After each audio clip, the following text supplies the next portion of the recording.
है कई साल पहले की, जहाँ पर सर्वनाश के द्वार खुल चुके थे। एक अंदरूनी शक्ति से एक मैजिक टावर बाहर निकला था, जहाँ पर ह्यूमंस अपने सुपर पावर का एवेकन करके टावर से बाहर आने वाले सारे मॉन्स्टर को मार रहे थे। और इसी तरीके से लड़ाई करते करते पीढ़ियां दर पीढ़ियां लुप्त होती गई। और एक दिन ह्यूमंस को बिलीव हो रहा था कि कोई ना कोई तो आएगा हमको बचाने के लिए, और इंसान इस जंजाल से निकल पाएंगे और उनकी न्याय की जीत होगी। और फाइनली एक दिन ऐसा हुआ कि एक हीरो अपीयर्स हुआ और अपने इंटेलिजेंस के साथ और अपनी लक और अपनी पावरफुल शक्तियों के साथ वो टावर के सबसे ऊपर वाले फ्लोर पर पहुंच गया। कहा जाता है कि ह्यूमंस में सबसे शक्तिशाली वही है। वो इतना ज्यादा महान और शक्तिशाली है कि कहा जाता है कि वो पूरे संसार का अंधकार को खत्म कर सकता है। लोगों से कहते हैं ह्यूमंस का रखवाला लिन जियाओ। वो सामने आता है और कहता है कि ये तीसरी बार है जब मैं यहाँ पर वापस आ रहा हूँ, और इस बार चाहे आर्टिव्यूज हो या फिर मेरी स्किल हो, मैं सब चीजों को बहुत अच्छे से प्रैक्टिस करके आया हूँ। वो अपने सामने एक विंडो ओपन करता है और कहता है कि इस बार इस दुनिया में मेरे पास सारे हथियार है जो कि बहुत ज्यादा शक्तिशाली है, और इन सब के बारे में मुझे नॉलेज भी है। वो सिस्टम में कुछ जांच पड़ताल करने लगता है और कहता है कि सिस्टम इंटरफेस के संकेत के अनुसार मैजिक टावर में आखिरी मंजिल को साफ कर दिया गया है, और वहाँ पर सब कुछ साफ करने से सारी चीजें खत्म हो जाएगी। पिछले कुछ वर्षों में मैं ये सब इसलिए जान पा रहा हूँ क्योंकि सिस्टम टावर ने अपने इंटरफेस से स्टेप बाय स्टेप मुझे यहाँ पर गाइड किया है, तब जाकर मैं यहाँ तक पहुँच पाया हूँ। लेकिन सबसे दुख की बात ये है कि मैंने मैजिक टावर के सबसे ऊंचे वाले मंजिल पर जाने के बाद भी मैंने किसी भी मॉन्स्टर को नहीं देखा है, और सिस्टम के पास उनके बारे में कोई जानकारी भी नहीं थी। तभी लिन साओ के पीछे दो लड़के होते हैं जो कि उसके टीममेट होते हैं। वो कहते हैं कि ऐसा लग रहा है कि लीडर हमारे फिर से अचंभे में है। दूसरा बंदा हंसते हुए कहता है कि हाँ तू सही बोल रहा है, ऐसा लग रहा है कि बॉस फिर से कोई लड़की के बारे में सोच रहे हैं। तभी लिन साओ पीछे मुड़ता है और कहता है कि बेवकूफो, मैं उसके बारे में नहीं सोच रहा हूँ, मैं सोच रहा हूँ कि इस बार डीमन किंग को हराने के बाद हमें क्या करना चाहिए। पहले वाला बंदा कहता है आप तो सचमुच में बॉस हो। दूसरा कहता है कि नहीं, ये तो अपनी बात छुपाने की कोशिश कर रहा है, ये पक्का लड़की के बारे में ही सोच रहा होगा। तभी लिन साओ अपने मन में सोच रहा होता है कि जब भी मैं सिस्टम इंटरफेस को देखता हूँ ये लोग मुझे हमेशा गलत ही समझ लेते हैं, क्योंकि एकमात्र मैं वही इंसान हूँ जो कि पूरी दुनिया में अकेला है जो इस सिस्टम को देख सकता है, इसलिए मुझे कुछ ना कुछ एक्सक्यूज बनाना पड़ता है इनको बहाने देने के लिए। तभी वहाँ पर एक लड़की आती है जो कि देख के कहती है वाह ये कितना सुंदर है। अब वो लोग सारे हैरान होते हैं और कहते हैं कि अच्छा तो ये है मैजिक टावर का सबसे हाईएस्ट फ्लोर। लेकिन बात ये है कि यहाँ पर सब खाली खाली क्यों है, यहाँ पर फ्लोर पर बॉस को होना चाहिए। दूसरा बंदा कहता है ये तो बहुत ज्यादा हार्ड हो गया, क्योंकि यहाँ पर बॉस का होना मतलब उसको देखना लगभग नामुमकिन के बराबर है, और वो कैसा देखने में होगा ये तो किसी को पता भी नहीं होगा। उन्हीं का एक साथी कहता है कि हाँ तुमने सही कहा, और पिछले जो हम कमरे में गए थे वो बहुत ज्यादा अंधेरा था, वहाँ पर कुछ दिख भी नहीं रहा था, लेकिन इस वाले टावर के फ्लोर पर बहुत ज्यादा साफ सुथरा है, और यहाँ पर चमकीले पत्थर भी है और जो कि बहुत ज्यादा सुंदर दिख रहे हैं। तभी लिन साओ कहता है जो एंजल होते हैं उनके फेस बहुत ज्यादा डरावने होते हैं, क्योंकि वो डीमंस को डराना चाहते हैं, लेकिन जो डीमंस होते हैं वो देखने में बहुत ज्यादा ब्यूटीफुल होते हैं, उनकी फेस बहुत ज्यादा सुंदर होती है, क्योंकि वो साधारण ह्यूमंस को लुभाना चाहते हैं अपनी ओर, ताकि उनके ऊपर कोई गार्ड ना लगे और उनके ऊपर कोई हमला ना करे। लिन साओ पीछे मुड़ता है और सबको कहता है कि तुम लोग इतनी लापरवाही से मत चलो, जितना ही सुंदर दिख रहा है लेकिन उससे ज्यादा यहाँ पर खतरा हो सकता है, तो थोड़ा ध्यान से। दूसरे लोग हामी भरते और कहते हैं कि हाँ लीडर हम आपकी बात समझ गए, हम यहाँ पर सावधान रहेंगे। लिन साओ कहता है कि ये तीसरी बार है जब मैं यहाँ पर रिबोन होके आया हूँ, और ये पहली बार है जब मैं इस मैजिक टावर के सबसे ऊपर वाले फ्लोर पर पहुंच गया हूँ, लेकिन इसके बारे में मुझे जानकारी अभी भी नहीं है। उसके साथ ही कहता है कि हमें अपने लीडर को थैंक्स बोलना चाहिए, उसकी वजह से हम मैजिक टावर के सबसे ऊपरी मंजिल पर पहुंच पाए हैं। दूसरा बंदा कहता है कि हाँ तुमने सही बोला, लेकिन मैंने एक चीज नोटिस करके देखा है, जब हमारे लीडर निचले फ्लोर पर डीमंस के साथ लड़ाई कर रहे थे तो उनको ऐसे चिटकुओं में मार रहे थे जैसे कि उनके सारी कमजोरी के बारे में लीडर को पता हो और वो पहले से ही इनके साथ लड़ाई करके रखे हो। एक मार्क्स वाला बंदा कहता है कि हाँ हमें पता है इस बार तो जीत निश्चित है, लेकिन हमें याद रखना पड़ेगा कि सबको हमारे ऊपर आस है। तभी उनके साथ जो लड़की होती है वो लिन साओ के पास आती है और कहती है कि तुम जब हमारे साथ हो तो हम डरने की क्या बात है, हम यहाँ पर सच में जीत जाएंगे। लिन साओ यहाँ पर बहुत ज्यादा खुश हो जाता है और कहता है सबको कि चलो एक साथ मिलके काम करते हैं, लेकिन उसकी बात पूरी होने से पहले उसके मुंह पर बहुत सारे खून के छींटे पड़ जाते हैं, जिससे बहुत ज्यादा हैरान हो जाता है। और जैसे वो अपने सामने देखता है वो लड़की और उनके सारे दोस्त सबके गर्दन एक साथ कट के नीचे पड़े होते हैं और सबके सब मारे गए होते हैं। वो हैरान हो जाता है, उसे कुछ समझ में नहीं आता। उसके पीछे से एक आवाज आती है, गहरी आवाज, हेलो। ये आवाज सुन के उसके अंदर तक रूह कांप जाती है। हम देखते हैं कि लिन साओ के पीछे और एक बंदा होता है जिसकी आंखें चमक रही होती है लाल कलर से। लिन साओ चिल्लाते हुए कहता है कि कौन हो तुम। वो अपनी फटाफट तलवार निकालता है और कहता है कि मैंने नोटिस नहीं किया कि कहाँ से मॉन्स्टर अपीयर हो गया। लिन साओ अपनी पूरी ताकत लगा के अपनी शॉट से उस मॉन्स्टर के ऊपर हमला करता है, लेकिन वो बच जाता है और कहता है तुम्हारी तलवार तो बहुत ज्यादा अच्छी है, लेकिन क्या करें ये बहुत ज्यादा नाजुक है। हम देखते हैं डीमन के हमले से लिन जाओ की तलवार को 2 टुकड़े हो जाते हैं। वो कहता है क्या ये मेरे साथ मजाक कर रहा है। लिन जाओ कहता है कि ये तलवार दुनिया के मोस्ट पावरफुल हथियारों में से एक है और उसने बस इसको तोड़ दे एक अपनी उंगली से। मन के अंदर सोच रहा होता है क्या वो वही तो नहीं, लेकिन सामने जब भी वो देखता है वो हैरान हो जाता है।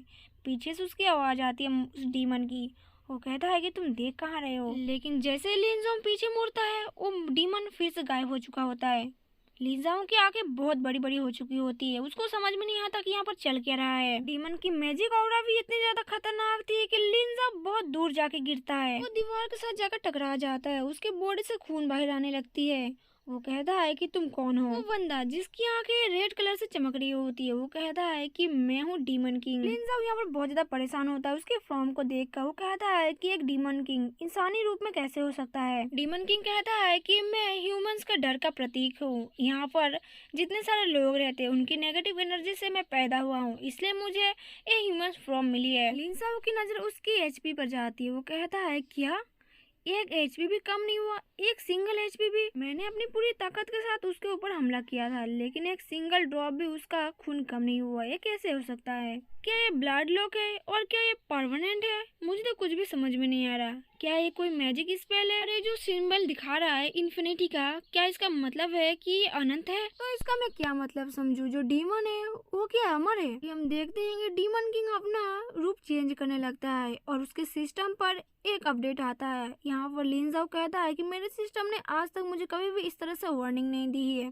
सिस्टम उसको वार्निंग देता है कि जल्दी यहाँ से भाग जाओ, तुम्हारे ऊपर खतरा आने वाला है। लिंजाओ कहता है कि सिस्टम इस तरह से कभी भी हरकत नहीं किया, इसका मतलब सिस्टम मुझे चेतन दे रहा है कि मुझे यहाँ से जल्दी भाग जाना चाहिए। इसका मतलब मुझे यहाँ पर जीतने का कोई भी चांस नहीं दिखाई दे रहा है। लिंजाओ अपने मन में कह रहा होता है कि लिंजाओ शांत हो जा और ध्यान से सोच, कुछ तो होगा जो तुझे यहाँ से बचाएगा। तभी डीमन किंग उस सिस्टम को हाथ लगाता है और एकदम से उस सिस्टम को तोड़ देता है। ये देखकर लिंजाओ पूरी तरीके से शॉक हो जाता है। डीमन किंग उससे कहता है कि मैं देख रहा हूँ यहाँ पर तो काफी अच्छी चीजें दिखा रहा है और तुमको बता रहा है, ये तो बहुत अमेजिंग है, लेकिन तुम्हें क्या लगता था कि सिर्फ तुम ही हो जो इस सिस्टम को देख सकते थे? वो मैं था जो तुम्हें गाइड करता था इस सिस्टम के थ्रू। मेरे गाइड के थ्रू तुम यहाँ तक पहुँच पाए हो और तुम्हारे पास जितनी भी वेपन है वो तुम ढूंढ पाए हो, बस मेरी बदौलत। और फिर भी तुम्हें लगता है कि मैं इसको देख नहीं पा रहा हूँ। और उसकी स्माइल बहुत ज्यादा खतरनाक लग रही होती है। और डीमन किंग यहाँ पर कहता है कि चलो अब ये मामला पूरा यहाँ पर खत्म हुआ।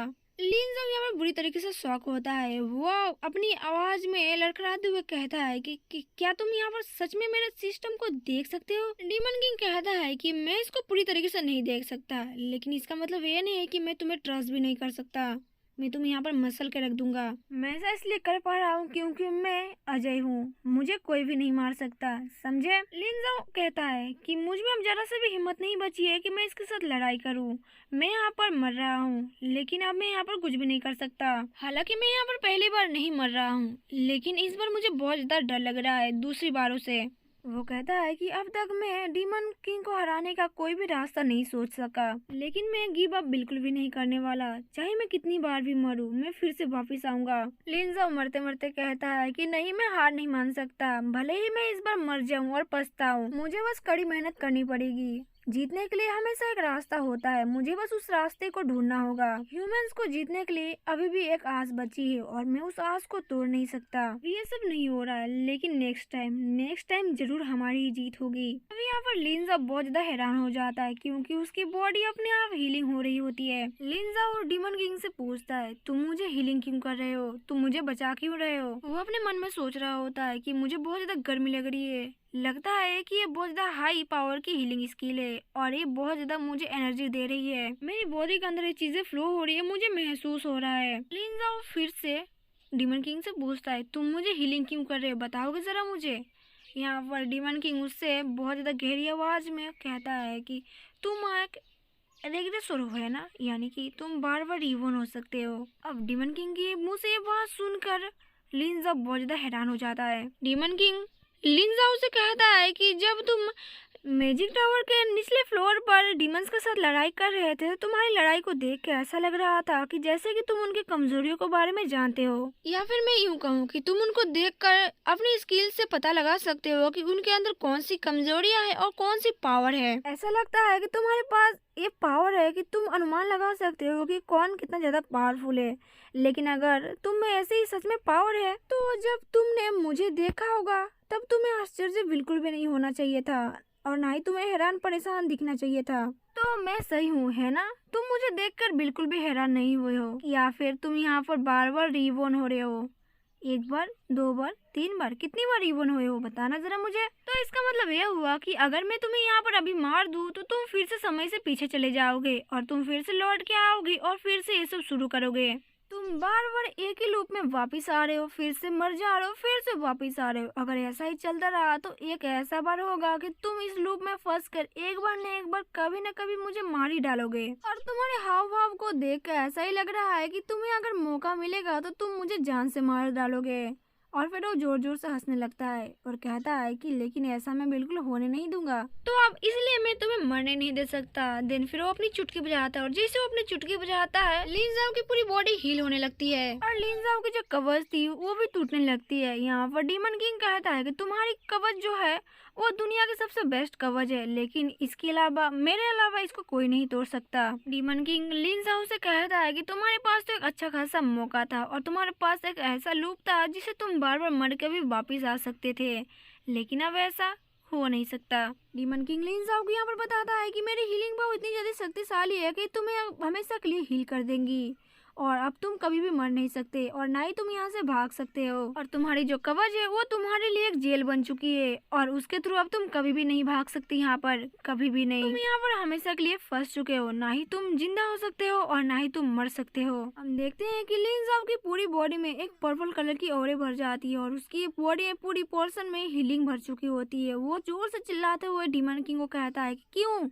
तुमने ऐसा क्यों किया? और उसकी बॉडी पूरी अजीब गरीब तरह के दिखने लगती है। वो धीरे धीरे एक डीमन की तरह बनते जा रहा था, या फिर वो डीमन की तरह दिखने लग रहा था। और यहाँ पर देखते ही देखते लिन जाओ की पूरी बॉडी यहाँ पर गायब हो जाती है। डीमन किंग अपने सिंहासन के पास जाता है और बहुत ही एटीट्यूड के साथ वहाँ पर बैठ जाता है। और जितने सारे लोग थे यहाँ पर, यानी कि लिन जाओ के साथी थे, उनको भी वो अपनी पावर से एब्जॉर्ब कर लेता है। और अभी हम यहाँ पर बताया जाता है कि हर कोई सोच रहा था कि वो यहाँ पर मेन लीड है, लेकिन असल में यहाँ पर मेन लीड कौन है यहाँ पर कोई भी नहीं जानता। इस क्वेश्चन का आंसर जानने के लिए सारे लोग बेताब है, लेकिन बात बस वही नहीं है, यहाँ पर सबसे ज्यादा ताकतवर कौन है। डीमन किंग कहता है कि बहुत ज्यादा आसान है, यहाँ पर जो फाइनल विनर है वो है प्रोटोगनिस्ट यहाँ का, यानी कि मैं। और मैं यहाँ पर सबसे ज्यादा ताकतवर हूँ, मैं यहाँ का प्रोटोगनिस्ट हूँ, क्योंकि I am the strongest boss यहाँ का और मैं सबसे ज्यादा ताकतवर हूँ, मुझे कोई भी नहीं हरा सकता। और एक इविल स्माइल के साथ